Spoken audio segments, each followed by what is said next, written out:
పరిమళము నీదేనా నాలో పరవశము నిజమేనా బొండు మల్లి పువ్వు కన్నా తేలికగు నీ సోకు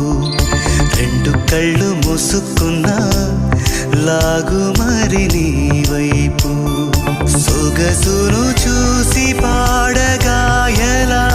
కనులకు మాట రాదుగా అలా వింతల్లోనూ కొత్త వింత నువ్వేనా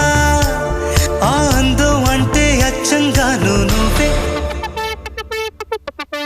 ఏ చిలిపి కళ్ళలోన కలవో ఏ చిగు